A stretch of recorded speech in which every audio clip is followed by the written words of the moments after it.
பிறப்பொக்கும் எல்லா உயிர்க்கும் இதோ அறத்தோடு வாழும் குலத்தோனிதோ தமிழ்த்தாயின் பிள்ளை தலைச்சன் இதோ உழைக்கும் இனத்தின் விளைச்சல் இதோ. Thank you, love you. நன்றி, எல்லாருக்கும் ரொம்ப நன்றிங்க. Thank you, have a good night. Thank you அறிவு, தேங்க்யூ ஸோ மச். பிறப்பொக்கும் எல்லா உயிர்க்கும்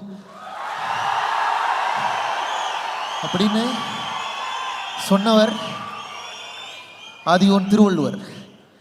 ஆனால் சுதந்திரம், சமத்துவம், சகோதரத்துவம் என்று அதை செயல்படுத்தி காட்டியது டாக்டர் பாபா சாஹேப் அம்பேத்கர். அதாவது அறம் என்பது என்றைக்குமே அழியாதது, ஒன்றே ஒன்று தான்.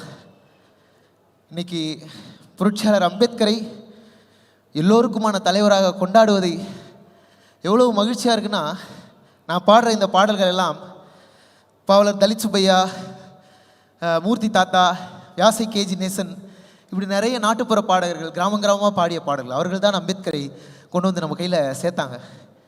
ஆனால் இந்த பாடல்களுக்கு இன்றைக்கி எவ்வளோ பெரிய மேடையும் எவ்வளோ பெரிய வெளிச்சமும் கிடைத்திருக்கு. இது அம்பேத்கருடைய வெற்றி இல்லையா?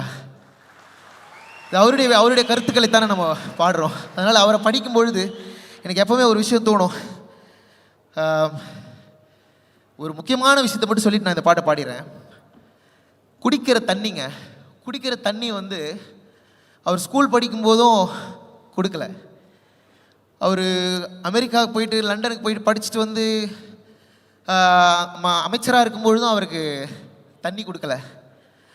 அவரோடு இருந்த மக்களுக்கு சவுதார் குளத்தில் வந்து தண்ணி எடுக்க போகும்போது, அவங்க சவுதார் குளத்துக்கு தண்ணி எடுக்க போகும்போது கணவன்மார்கள்லாம் வீட்டில் சொல்லிட்டு போகிறாங்களாம், என்னான்னு, நாங்கள் தண்ணி எடுக்க போகிறோம், உயிரோடு திரும்பி வர மாட்டோம், யுத்தத்துக்கு போகிறோம், உங்கள் பொட்டெல்லாம் அழிச்சிருங்க, நீங்கள்லாம் விதவைகள் ஆக போகிறீங்க அப்படின்னு சொல்லிட்டு போகிறாங்களாம் அம்பேத்கரோட. அவன் போய் கடுமையான சண்டையில் அடி வாங்கிட்டு வந்து பாபா சாஹேப் முன்னாடி நிற்கிறாங்களாம்.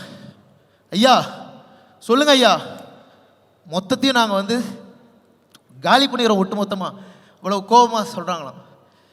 அவர் வந்து நோ போங்க, வன்முறை கூடாது என்று சொன்ன தலைவர். அவர் மட்டும் அன்றைக்கி வன்முறையை சூஸ் பண்ணியிருந்தாருன்னா இன்றைக்கி இந்திய நாட்டுடைய அரசியலே வேறு, இந்த மேடையே இந்த இந்த கருத்துக்கள் எல்லாமே வேற ஒரு பரிமாணத்தில் இருந்திருக்கும். அவர் மட்டும் அன்றைக்கி வன்முறையை சூஸ் பண்ணியிருந்தாருன்னா. ஸோ அவ்வளவு மகத்தான ஒரு தலைவர். தன்னுடைய ஓய்வு காலத்தில் ஒரே ஒரு தகவல் மட்டும் சொல்கிறார், இந்த மக்கள் பலரால் வஞ்சிக்கப்பட்ட மக்கள், இவர்களை நீங்களும் ஏமாற்றாதீர்கள். நான்